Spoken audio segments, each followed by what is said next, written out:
A continuación, Al Suave entre amigos. ¿Sabías que en el transporte público y lugares con mucha afluencia de personas circulan miles de virus y otros gérmenes? Aplicar medidas de protección en espacios públicos como el lavado de manos, distanciamiento de 2 metros, protocolo de tos y estornudo, el uso de mascarilla y evitar contacto físico te ayudarán a prevenir el contagio con COVID-19.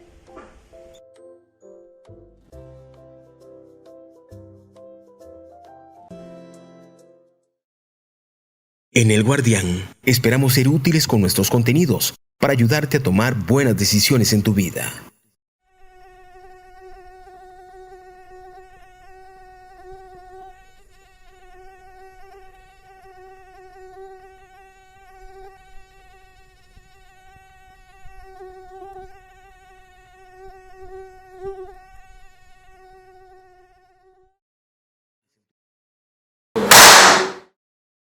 Bueno, influir en casi todas tus decisiones. El Guardián. Porque al estar bien informado, podrás tomar buenas decisiones. Y que no se te olvide activar las notificaciones del Guardián para recibir en tu teléfono las noticias directamente. El crédito más popular para que unifique sus deudas. Lili, con una sola deuda, liberó su salario. Manuel bajó los intereses al refundir sus deudas. Y Sophie paga una cuota más baja porque canceló otras tarjetas más caras. Solicite usted también el crédito más popular y unifique sus deudas. Reciba asesoramiento personalizado. Rápidos tiempos de aprobación. Y con una de las tasas más bajas del mercado. Solicítelo ya. Banco Popular. Construimos bienestar.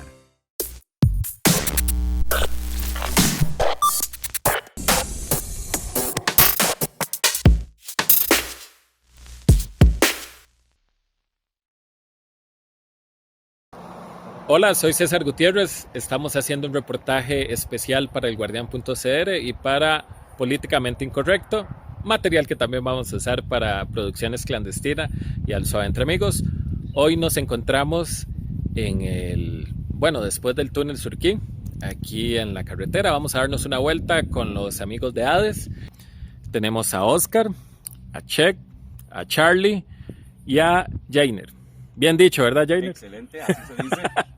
¿Qué estamos haciendo acá? Y bueno, cuéntenos un poco qué es Hades Costa Rica. Bueno, un poco de nuestra historia. Somos un grupo de investigación de actividad paranormal. Vamos con un enfoque científico tratando de descartar todo ese tipo de situaciones que muchas personas dan como por entendido de que nos asustan, está pasando algo extraño, sobrenatural, y donde la mayoría de las veces todo ese tipo de situaciones tienen una explicación científica, natural, lógica, y que podemos tratar de darle desde el enfoque que nosotros trabajamos. ¿Qué diferencias hay? Porque, bueno, para los que vieron el programa Al Suave entre amigos con ustedes, hay una diferencia entre lo paranormal y lo parapsicológico. ¿Qué sería la diferencia? La diferencia básicamente está en que los fenómenos paranormales estarían siendo producidos por algún ente, fantasma, espíritu, como las personas lo quieran llamar, mientras que un fenómeno parapsicológico es la energía de alguna de las personas que habita la casa la que está provocando los diferentes fenómenos, que por cierto se parecen mucho los fenómenos paranormales y los parapsicológicos. Sin embargo, lo parapsicológico tiene un componente, digamos, de alguna manera, exaltación del inconsciente, del subconsciente, y por eso hace que la persona provoque sombras, portazos, golpes, desplazamiento de objetos y demás. Entonces, básicamente por ahí es donde va la diferencia. Ustedes han investigado más de 500 casos. De ese montón de casos, saludo al compañero camión. De esos 500 casos, ¿cuáles han sido paranormales? Bueno, podríamos tener de referencia el caso más importante, que es San Ramón, donde hubo una investigación de parte del equipo de 6 meses alrededor de ese lugar, una casa prácticamente encantada, aquí en San Ramón de Alajuela, y donde los fenómenos que se estaban suscitando eran tipo como se ven en televisión, cosas que se mueven solas, pasos, voces, golpes, tictologías, osmogénesis, un montón de situaciones que no tenían una explicación científica. Teníamos también el caso de San José de la Montaña, una fábrica en donde vivimos las mismas experiencias, y nos hemos topado con casos leves también de aparte de esos que fueron más fuertes, donde hubo actividad paranormal, donde al final de cuentas no pudimos encontrar ningún tipo de explicación a lo que estaba sucediendo en ese lugar. Compañeros como Oscar, Martín o Charlie y otros que no nos pueden acompañar hoy han sido testigos y también víctimas también de situaciones que nos han pasado, desde empujones, encerronazos en una habitación, golpes que nos han dado, aruñazos que nos han pasado. Pero como explicamos desde un principio, esos son los menos casos que se dan. Tal vez ahí es importante dejar en claro que ese tipo de investigaciones nosotros tratamos de controlar en la medida de lo posible el entorno, es decir, descartar que sea alguien que nos esté jugando una broma o que se esté generando algún fenómeno por algún factor físico, químico, biológico. Es decir, en este caso ya hemos asegurado que la escena está completamente limpia de todo este tipo de situaciones y por lo tanto daríamos pie a creer que sí hay fenómenos paranormales que están ocurriendo alrededor de un proceso de investigación como los que nosotros llevamos a cabo. Sé que por aquí pasan cientos de carros todos los días. Es una carretera que uno pensaría común y corriente, pero ¿qué historias han oído y qué podemos esperar?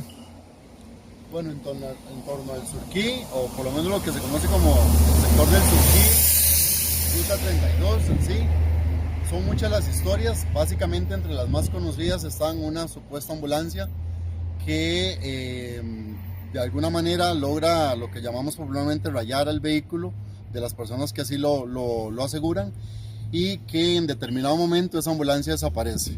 O algunas personas manifiestan que la ambulancia viene detrás de ellos y de un momento a otro desaparece sin posibilidad de que haya podido doblar hacia alguna entrada o hacia alguna otra ruta que haya sido que esté alterna. También algunas personas han contado esa versión, pero con la variante que es una carroza fúnebre, ¿verdad? Un vehículo de funeraria, el vehículo que viene detrás de ellos o adelante y que también de la misma manera se desaparece. También tenemos la historia que se cuenta de la famosa mujer vestida novia, que se ha dado entre muchos camioneros, ya sea camioneros o traileros que vienen haciendo sus rutas. Se dice y se ha contado durante los años de que ella hace parada. Hay personas que, muy pocas personas que han relatado les hacen la parada, ella se sube, incluso mantienen una conversación con la persona y van hablando.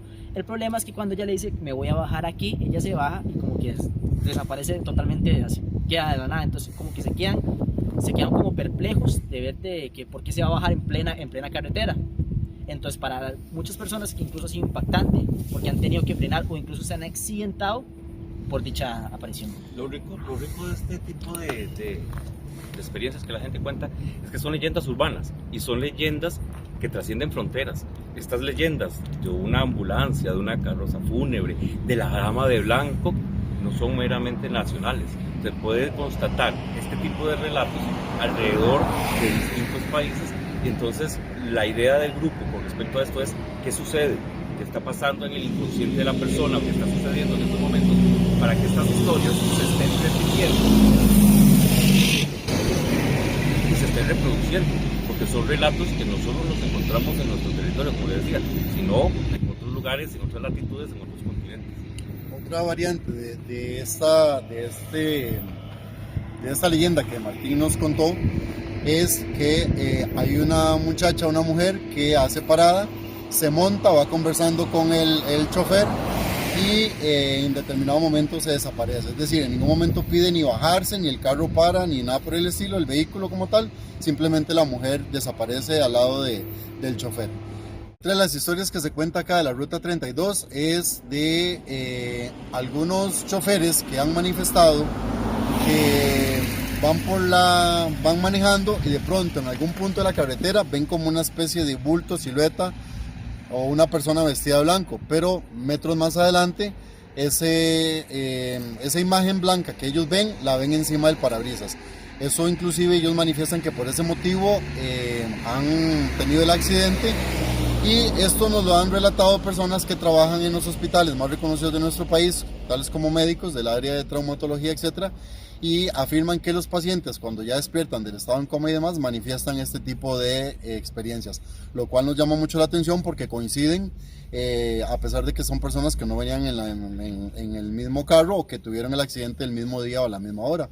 Son como parte de los relatos que se conocen de toda esta Ruta 32. ¿Qué podemos esperar? O sea, lo que podríamos esperar, pregunto, un viaje tranquilo, vacilar y ir y volver ¿o qué? Sí, sería fantástico encontrarnos algo, digo yo. Estamos abiertos a cualquier posibilidad porque por eso estamos acá. Pero la experiencia nos dicta que va a ser un viaje tranquilo de pasarla bien, de disfrutar. Y si nos topáramos con lo inexplicable, con lo que dicen eso extraño, que pasemos esa frontera de la realidad, lo investigamos. por supuesto que sería, que quede en los anales de grabado acá, sería fantástico. Es importante tener en claro que durante estos 10 años de investigaciones, bueno, este año cumplimos 11, siempre la parte escéptica ha sido el primer enfoque con el que empezamos a analizar un caso o a hacer una expedición como estas que estamos hoy iniciando. Entonces, como bien decía Jainer, ahorita vamos como si fuéramos a cualquier visita normal y demás, con la expectativa de que no va a pasar nada. Si pasara algo, entonces más bien eso sería pues muy interesante poder ahondar un poco más allá en lo que es el proceso de investigación. Listo, nos vamos y nos montamos al carro y damos una vuelta y ocupo que nos cuenten más de ese relato de San Ramón para vámonos. Que nos cuenten. Entonces vámonos, eso. Bueno, voy a hablar del inicio del caso, específicamente el primer día, y ya después Oscar retomará, porque de ese caso muchos de los compañeros ya no son parte de la agrupación. Nos llega una llamada y un correíto de una persona, un matrimonio, que quiere que investiguemos la casa de ellos en San Ramón. Habitualmente ya traíamos bastantes casos, siempre sabíamos que no pasaba nada, le buscábamos la situación ahí científica y siempre tratábamos de darle respuesta a lo que sucedía. Entonces, tengo una duda, en ese momento no les había pasado ninguno paranormal, nunca ese fue nos había pasado nada paranormal, nunca. Sí habíamos tenido ciertas experiencias de cosas raras, pero encontrábamos el origen de lo que estaba sucediendo ahí. Entonces, desde el punto de vista científico, incluso parapsicológico, ya sabíamos que las cosas podían tener casi que 100% explicación. Es más, el origen del grupo era nada de este tipo de fenómenos son reales. Todo tiene una explicación. Nos entra la investigación de San Ramón, nos quedamos de ver con los afectados aquí en el food court de un mall que hay ahí en San Ramón. Y estamos ahí esperándolos. Ese día íbamos 5 personas a la entrevista, íbamos 2 compañeras, 2 compañeros y teníamos de invitado a un amigo que era el primo de una de las compañeras del grupo. Él es mexicano y estaba de visita en Costa Rica, y como la compañera lo andaba paseando para ir para abajo, ese día nos salió caso y como nunca nos pasaba nada, nos lo llevamos de investigación. El hombre iba sin saber qué estábamos haciendo.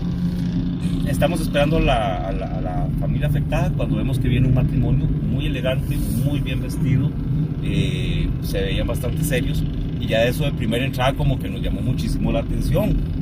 Entonces se sientan con nosotros y nos empiezan a contar un poco las experiencias de lo que estaba sucediendo ahí. Como siempre, tratamos de manejar las cosas con mucho respeto, creemos lo que nos están diciendo, por supuesto, vamos anotando y tratando de incluso mentalizando que lo que nos estén contando ya posiblemente tendría una explicación. Y entre las muchas cosas que nos dicen es que abandonaron la casa. De un momento a otro las cosas se pusieron tan feas que abandonaron la casa y dejaron todo ahí. Y que a poquitos han ido sacando poco a poco qué ropa, qué pertenencias, qué juguetes, ¿verdad? Era una familia acomodada, tenían varias estaciones de gasolina entre San Ramón y Palmares, entonces ya eso también nos ponía a pensar un poco qué había hecho que una familia económicamente bien acomodada hubiese abandonado la casa y qué sucedió ahí. Nos cuentan ciertas experiencias de sombras, de golpes, de luces, y que al final, entre cosa y cosa, decidieron hacer una oración en la casa con una persona que se dedica a hacer oraciones para bendecir el lugar, y que de un momento a otro uno de los miembros de la familia que estaban ahí presentes, ahora tal vez Oscar rellena un poco más la historia, cae, una de las hijas específicamente cae al piso y es arrastrada por el piso por algo que era totalmente invisible.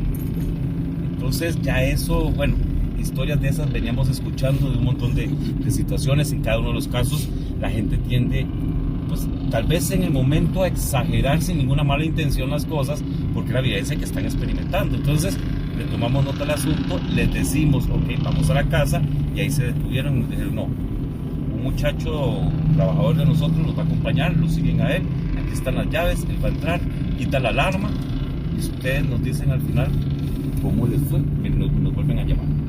O sea, ya eso es no querer entrar a la casa de uno, es un broncón. Ya de primera entrada uno dijo, bueno, aquí pasó algo bastante. Vamos llegando a la casa, vamos siguiendo al muchacho que nos va guiando, ¿verdad? Y nos tocamos con una casa bastante grande. Así, de primeras dijimos, ok, ¿quién se quiere ir de aquí? Por lo primero que dijimos, ¿quién se va a ir de acá? Una casa de 2 plantas o 3 plantas, porque la tercera era un ático, si no me equivoco. Entramos, el muchacho nos puso la alarma, a él le medio comentamos, nos quitó la alarma, a él le comentamos que qué había sucedido, y nos dijo que sí, que ahí medio asustan, que suceden ciertas cosas, pero muy aprensivo el hombre, y ya dio media vuelta y se fue.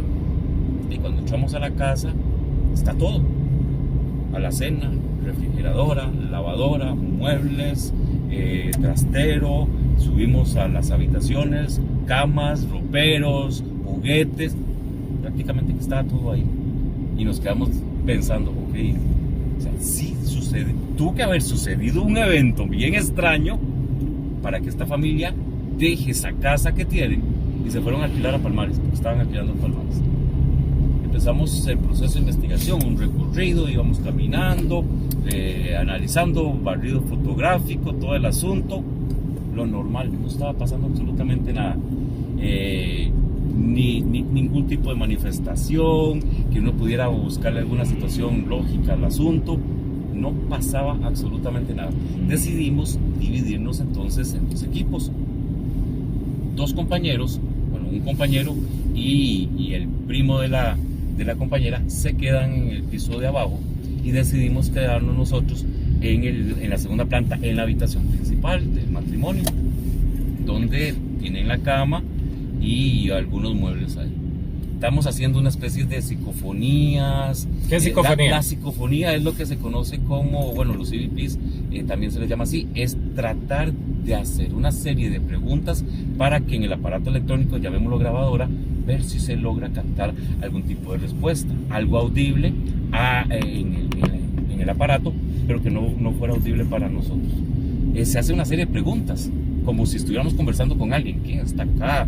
¿Cómo se llama usted? Díganos su nombre, produzca tal sonido, y ver si después de ahí queda algún tipo de manifestación cuando metemos todo eso al computador.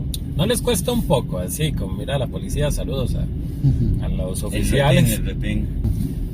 Es raro llegar y estar a ver, uno trata de ser, entre comillas, lógico, estar en un cuarto y usted dice, yo estoy solo en este cuarto y estoy preguntando al aire y nada va a pasar. ¿Qué piensa usted en ese momento? Es que se hace, no sé, en ese sentido, ya a estas alturas uno lo hace de manera un poco incluso muy robótico, el asunto, muy mecánica, es muy mecánico, esperando más bien no encontrar nada, porque no es lo habitual encontrar nada, que después más adelante podemos hablar de que tenemos psicofonías reales, sí nos han contestado en algunos momentos. Pero para terminar un poco el asunto de ese primer día, alrededor de 2 o 3 horas metidos en esa casa y no pasaba absolutamente nada. Decidimos dejar 2 abajo, me vine yo con las 2 compañeras y yo al cuarto principal, ya para hacer la última grabación, la última psicofonía, y apagamos luces, porque dentro del protocolo está apagar las luces, estar sin electricidad, eso interfiere mucho dentro de las grabaciones también, y entonces ya estamos finalizando y no sucede absolutamente nada. O sea, veníamos con la idea de que lo normal, no pasa nada, o lo que estuviese ahí no quería manifestarse con nosotros, pero ya veníamos con esa mentalidad, aquí no sucede nada. En el, por decirlo así, respaldar de la cama, hay una serie de artículos, juguetillos y todas las cosas, y hay una especie de tarro plástico lleno de tuquitos de yenga, lo tienen ahí, selladillo y puesto. Yo me levanto para prender la luz porque estábamos sentados bordeando la cama mientras se hacía la grabación. Me levanto yo ya para prender el toma de la luz, y donde prendo la luz y vuelvo a ver a mis compañeras que ya se están levantando, el tarro ese con los tubos de yenga está flotando y está levitando. Vale. Me quedo yo como, no voy a decir malas palabras, pero me quedo yo como, a la puñeta, ¿verdad? Y la cara mía hace que mis dos compañeras vuelvan a ver dónde está esa cosa. Y donde todos volvemos a ver, el tarro donde levitó se direccionó y reventó contra la pared donde estábamos nosotros. Como si fuera a ver la fábula de Scooby, nos apuñamos los tres, porque hasta ese día vimos que el fenómeno era real y no teníamos una explicación. Esa caraja está levitando delante de nosotros y se hizo empujada y todo salió por ahí. Lo mejor de todo es que donde se revienta eso, oímos a los compañeros de abajo pegando gritos. Y entonces, entre la reacción, el susto y todo eso, bajamos a ver qué era, ¿verdad? Para contarles, y ya salimos de la casa, salimos hacia la cochera, y donde estamos ahí diciéndoles qué fue lo que pasó, qué no sucedió, nos dicen ellos, donde oímos un golpe, de las gradas se nos vino una sombra encima de nosotros. Algo bajó en el momento en que eso levitó y reventó contra la pared y se les fue encima. Entonces también vacilábamos, decíamos, bueno, muy valientes todos, ¿verdad? Nos dejaron abandonados arriba y los otros salieron huyendo. Pero era nuestra primera experiencia y no tenemos una explicación. Y mientras estábamos ahí, las celosías de la casa, del ático, se abrían y se cerraban. Entonces ahí les dijimos a la gente, que bueno, los llamamos, nos vimos en un restaurante para contarles qué había pasado. Y les dijimos, de aquí lo que pasó no sabemos qué es, no tiene ninguna explicación, o sea, no hay manera que podamos explicar de manera seria, científica, porque eso le evitó y porque los compañeros están viendo una sombra que los iba a ir a agarrar en ese momento. Y a partir de ahí, durante 6 meses, estuvimos investigando en esa casa todos los fines de semana. Llegábamos alrededor de las 8 o 9 de la noche y nos veníamos 5 y 6 de la mañana. Y hubo días o fines de semana, en que eso era como ver una casa encantada, y otros días como que nunca pasaba absolutamente nada. Pero ya ahí mis compañeros sí eran partícipes. ¿Qué más nos pasó ahí? Bueno, la primera, después de esa visita que hicieron Jainer y los compañeros en esa primera vez, la segunda visita que hicimos a la casa fue con una periodista de un periódico de acá, y todo había empezado a transcurrir normalmente, haciendo el proceso de investigación, igual con la mentalidad de que no iba a pasar nada. Sí se habían como percibido ciertas cosas extrañas, tal vez que no estábamos tipificándolo como paranormal, pero que de alguna manera nos daban indicios de que la cosa iba a ir poniéndose un poco más ruda cada vez. Cosas que no se explicaban, pero no tenían por qué ser paranormal. Exacto, tal vez, por ejemplo, recuerdo que en determinado momento escuchábamos un golpe, algo pequeño, revisábamos y lo único que encontramos era que habían botado el rollo de papel higiénico que estaba sobre el tanque del sanitario. Bueno, entonces uno dice, bueno, qué raro que ese papel higiénico se haya caído. Sí, la compañera que entró dijo que ya lo había dejado de lo más bien y todo lo demás, ¿verdad? Entonces, en algún momento, incluso nos pareció, y luego lo comprobamos con las fotografías, que objetos que estaban en la segunda planta habían sido cambiados de posición cuando nosotros estábamos abajo, tal vez descansando entre una psicofonía y otra. Entonces logramos comprobar que, por ejemplo, un bolso que estaba en una de las camas a mano derecha, lo tiraron o cayó al piso o lo habían corrido por lo menos unos de 30 a 40 centímetros. Entonces ese tipo de fenómenos, nosotros decimos, bueno, aquí algo está pasando, pero nos vamos a seguir con la investigación. En determinado momento nos concentramos todos en la segunda planta y estaba la periodista con nosotros. Recuerdo que estábamos ahí en la oscuridad y en un momento determinado la escuchamos donde ella gritó, "No me toque", y se puso como histérica. Entonces, en el momento en que ella gritó eso, detrás de donde ella había una grabadora de aquellas de cassette, ¿verdad? Y esa grabadora se levantó, se elevó y dio 3 vueltas en el aire y pegó contra la pared. Ahí nosotros ya completamente dijimos aquí, ¿verdad? Ya lo que lo habían vivido los compañeros. Aquí muchas gracias, no vamos a volver. No, al contrario, eso nos motivó al hecho de creer que, bueno, ya que está pasando algo, no es un hecho aislado, un evento aislado, o fenómenos que no habíamos presenciado, como el del papel higiénico, o de esos bultos o objetos que movían. Seguimos con la investigación y tal vez estábamos en la planta de abajo y escuchábamos arriba personas discutiendo. Y sobre todo recuerdo que sobresalía la voz de un hombre. Subíamos, obviamente no había nadie, la casa estaba completamente cerrada. Como dijo Jainer en la introducción, la casa inclusive tenía hasta alarma y todo, era una única entrada principal. No hay forma que se metiera alguien. Exacto. Incluso escuchábamos donde corrían muebles en la segunda planta y nosotros tal vez abajo.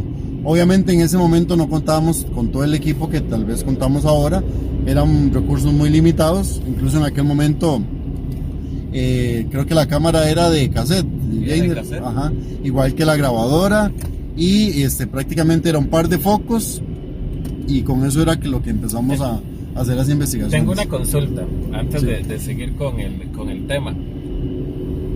Ustedes dicen, o yo que he visto los programas, de que hay ruidos que se pueden quedar en la casa, se pueden quedar ahí atrapados. Impregnaciones. Ok.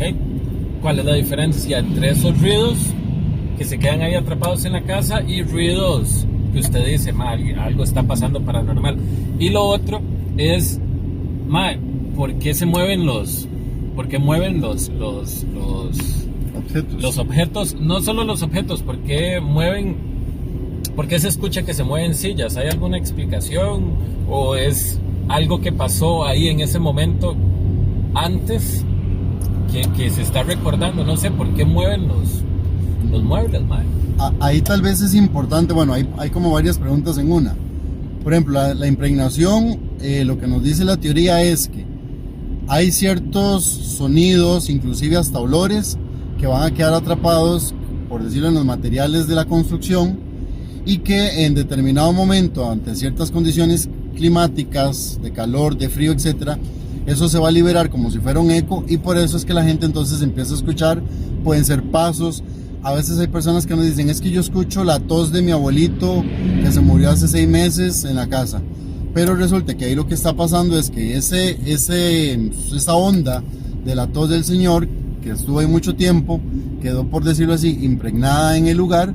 Entonces a ciertas horas de la noche, en total silencio y ruido, eso se empieza a liberar y entonces las personas empiezan a escuchar un poco esa voz, ¿verdad?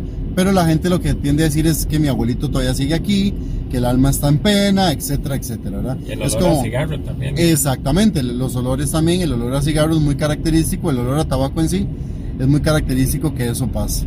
Entonces, más o menos, incluso una persona que grite, por decirle algo, esa onda que se genera puede quedar perfectamente atrapada en los diversos materiales de construcción de la casa y posteriormente puede liberarse y escucharse un grito de la nada, ¿verdad? Entonces hemos tenido casos o familias que reportan, es que yo nunca me ha pasado nada y de pronto un día se escuché un grito muy extraño, ¿verdad? Entonces perfectamente eso puede pasar. Con respecto a lo de los movimientos de objetos, hay un fenómeno que se llama, vamos a ver, me acaba de entrar un lagunazo. Eso lo editamos. Ok. Se me fue Jainer, el de... ¿Los telequinesis? No, el de los sonidos que no están ocurriendo. ¿Mitologías? No, tampoco. Mimofonías, gracias. Las mimofonías son esa serie de sonidos que pronto la familia están acostados o están reunidos en una parte, escuchan un ruido fuerte, un desorden en la cocina, por poner un ejemplo, bajan a ver qué es lo que sucedió y todo está en orden. Entonces, ese tipo de fenómenos tiende a ser muy característico de los fenómenos parapsicológicos, no tanto los paranormales. Sin embargo, también hemos estado en casos donde sí hemos comprobado que hay algo paranormal y las familias también han reportado ese tipo de fenómenos.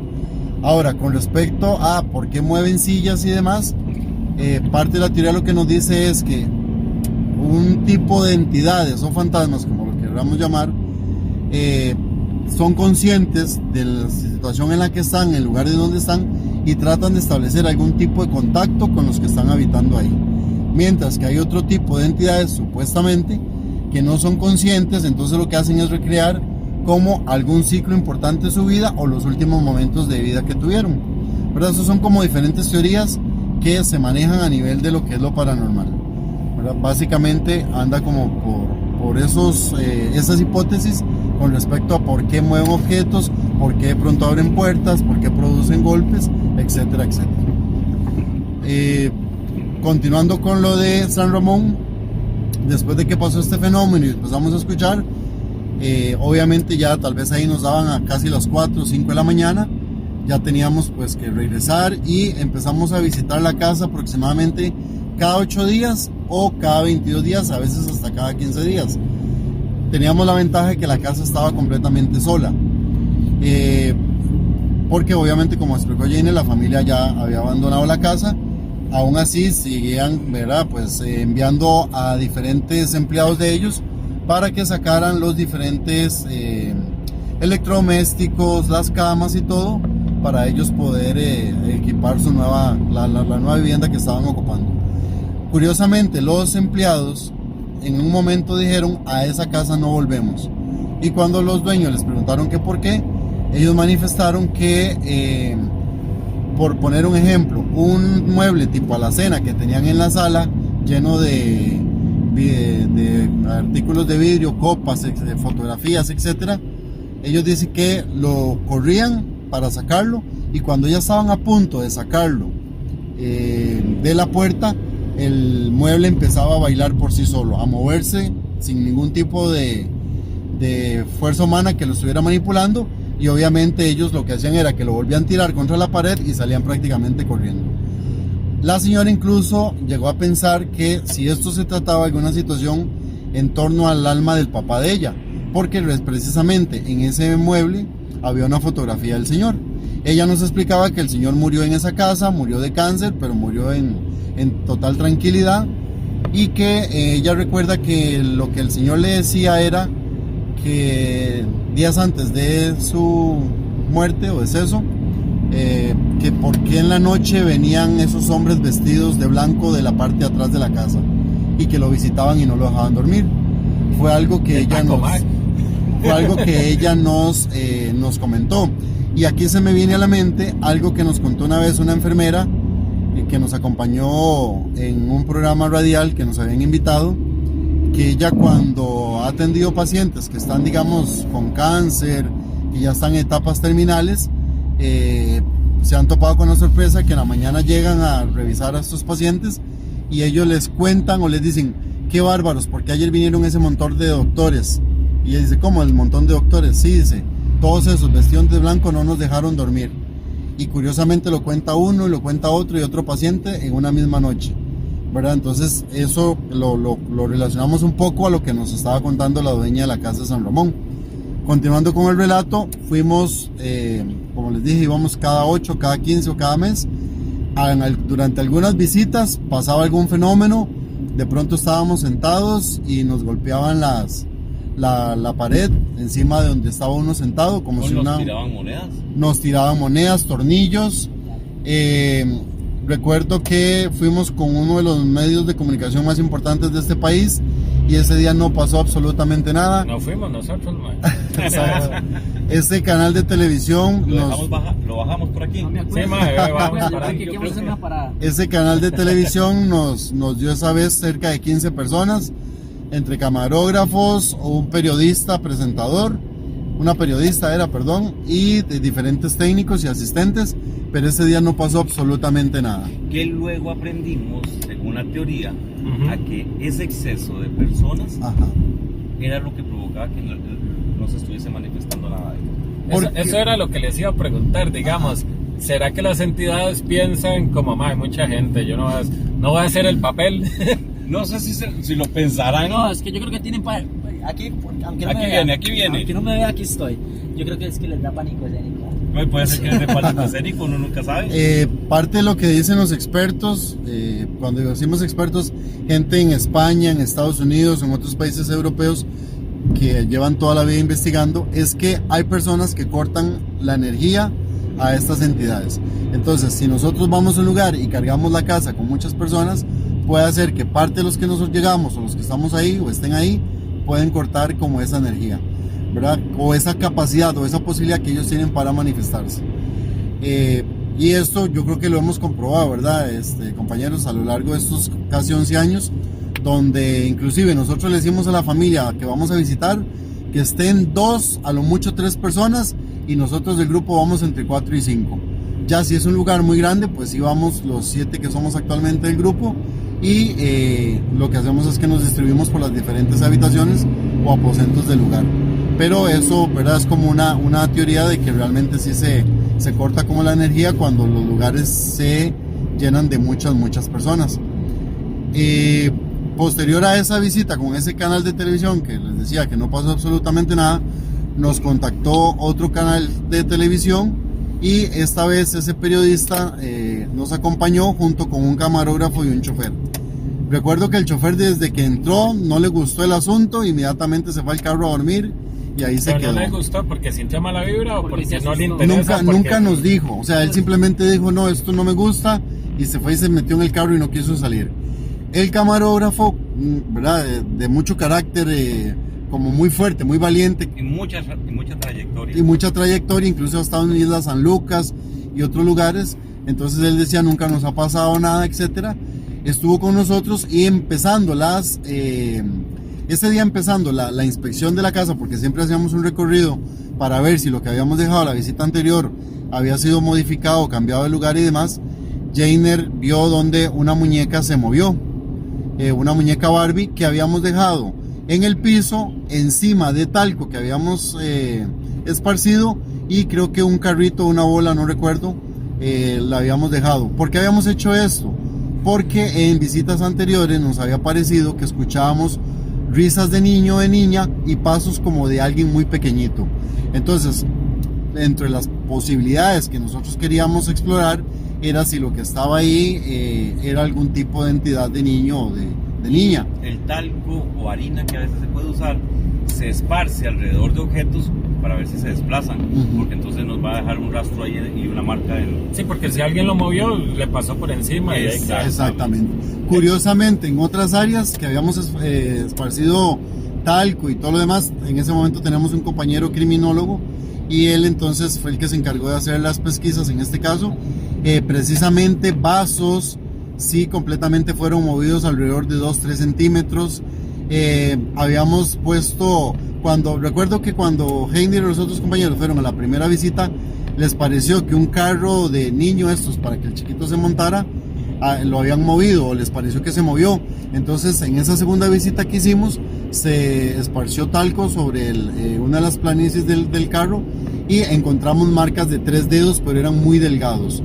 Inclusive comparamos los dedos de todos los que habíamos ido, y todos nosotros, pues los dedos eran mucho más gruesos de eso que habíamos visto que había quedado ahí marcado. Momento de investigador amateur aquí, claro, salvando las diferencias, disculpen todos.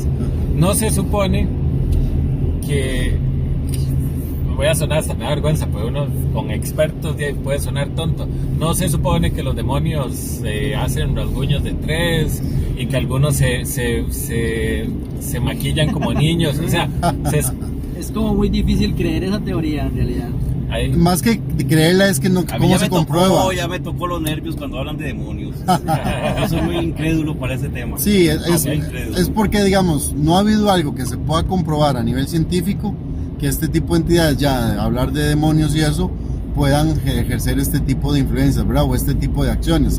Por eso es que, como decían mis compañeros, el creer no creer es que no se ha podido comprobar. Entonces básicamente es por eso el grupo ADES nosotros decimos, una evidencia es algo que quede grabado, ya sea en grabadora, en video o en fotografía, porque incluso las experiencias personales y que hemos tenido fuertes en algunos casos, como el caso de San José de la Montaña, donde a Heiner lo empujaron, eso porque quedó grabado, pero si eso no hubiera quedado grabado, para nosotros no es una evidencia, por más que nos hayan aruñado, arrastrado. Recuerdo que también, y perdón que me pase el caso, pero se me vino ahorita a la mente recordando en San José de la Montaña que nos tiraban tiras de grapas en la espalda a los que estábamos ahí en la primera visita. Entonces, Si eso no queda grabado, nosotros no podemos decirle a los clientes, como los llamamos, aunque ADES no cobramos absolutamente nada, todo esto lo hacemos sin ningún fin de lucro. Lo que nosotros no le podemos decir a las personas, o sea, les contamos lo que nos pasó, pero no lo atribuimos como una evidencia porque no hay una prueba que ellos puedan ver realmente lo que estaba sucediendo. Esa visita con ese periodista de ese segundo canal de televisión básicamente fue la noche más fuerte que nosotros tuvimos ahí. ¿Por qué? Porque después de que Jainer vio donde la muñeca se desplazó alrededor de 15 centímetros, solo que en ese momento no habíamos empezado la investigación, no habían cámaras encendidas, etc. Ya cuando estábamos grabando y todo, empezaron a tirarnos monedas desde la segunda planta, que las monedas bajaban por las gradas, ¿verdad?, que daban a la segunda planta. Obviamente ahí arriba no había nadie, y lo curioso fue que las monedas tenían todas el mismo, si mal no recuerdo era el mismo año. El año de acuñamiento, ¿verdad? Sí, el año de acuñamiento, exactamente. Si no mal no recuerdo era 2003 o 2005. Nosotros ese caso lo atendimos hacia finales del 2010 y parte del 2011. Entonces estamos hablando de un periodo de casi 8 o 9 años. Nos llamó eso la atención. Posterior a eso fueron tornillos que nos empezaron a tirar, y curiosamente esos tornillos los tiraban, obviamente daban las vueltas en el piso necesarias, luego paraba y empezaba a girar hacia el otro lado. También se dio el caso de, ya habíamos parado la psicofonía, y el camarógrafo nos llamó porque a él extrañó que, a pesar de que habíamos bajado las cuchillas o los breakers de la electricidad de la caja, a él extrañó que se le quedó grabada una luz en la cámara que él llevaba. Y cuando estábamos viendo eso que él nos dijo para ver qué podía hacer, en ese momento del suelo se materializó un llavín pegado sobre una platina que pegó en el cielo raso, así con velocidad balística, cayó. Nos pasó en el medio a varios de los que estábamos ahí. Si esto nos hubiera golpeado, mínimo nos manda al hospital. Y ese llavín, como les digo, ya teníamos alrededor de 4 o 5 meses de estar yendo, nunca lo habíamos visto en la casa. Incluso después revisamos en todas las puertas internas, externas de la casa, para ver si era que se había desprendido alguna parte, pero no. O sea, inclusive recuerdo que los dueños, cuando les mostramos las fotografías del llavín, manifestaron que no sabían ese llavín de dónde era. Entonces, posterior a eso, ya el camarógrafo incluso decidió también salirse. Dijo, me quedé sin batería, ya no grabo más. El periodista le dijo, un momento, pero usted no trae otra cámara. No, ya se me acabó todo, y él se fue para el carro. Uno de nuestros compañeros empezó a sentirse mal, anímicamente hablando, y decidió salirse. Yo estaba, sinceramente lo digo y no me da vergüenza, asustado, porque ya vi que es más, la sensación estando ahí adentro era como que alguien nos estaba observando y jugando con nosotros. ¿No tenía miedo que lo jodieran? O sea, porque está bien, si usted es un fantasma o algo así, usted, ay, juepucha, sí, porque le peguen un... Exactamente, es que precisamente ese llavín fue lo que a mí me empezó a preocupar, porque si me hubiera caído a mí o a cualquiera de mis compañeros en el centro de la cabeza, mínimo, como les digo, nos hubiera mandado al hospital. Curiosamente, quedamos, vamos a ver, estaba Jainer, estaba dos compañeras de ese momento, estaba el periodista y estaba yo. Nos entramos en una de las habitaciones, que por cierto fue en la habitación donde había muerto el papá de la señora, pero nosotros nunca relacionamos el tema del señor con lo que estaba pasando en la casa. Pero en esa habitación sí habían pasado diferentes fenómenos, como ese de la muñeca que Jainer vio moverse. Y recuerdo también que en una visita anterior, ahí se materializó también una latita donde, no sé si han visto que las señoras ponen candelas o velas en las iglesias.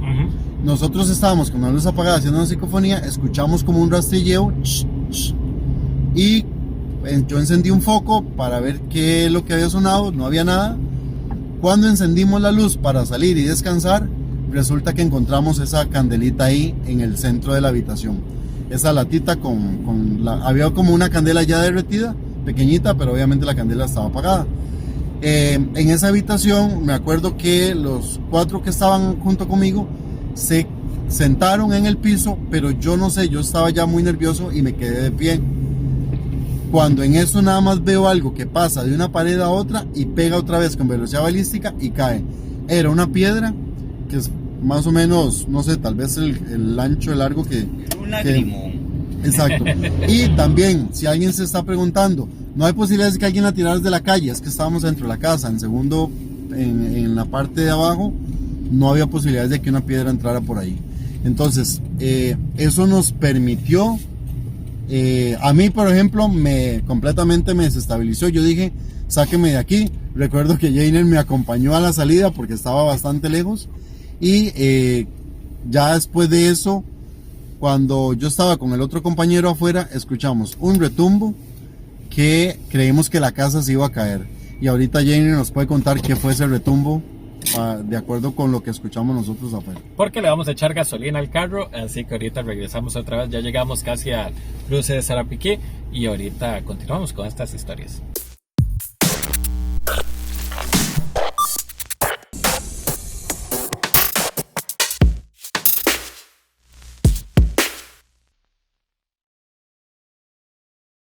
El crédito más popular para que unifique sus deudas. Lili, con una sola deuda, liberó su salario. Manuel bajó los intereses al refundir sus deudas. Y Sophie paga una cuota más baja porque canceló otras tarjetas más caras. Solicite usted también el crédito más popular y unifique sus deudas.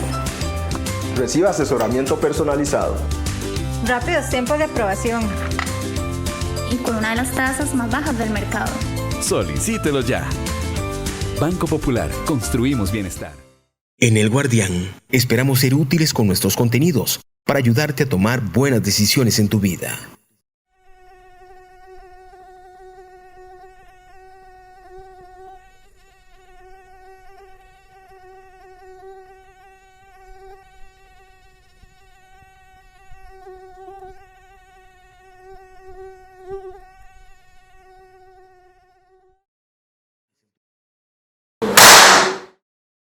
Bueno, influir en casi todas tus decisiones.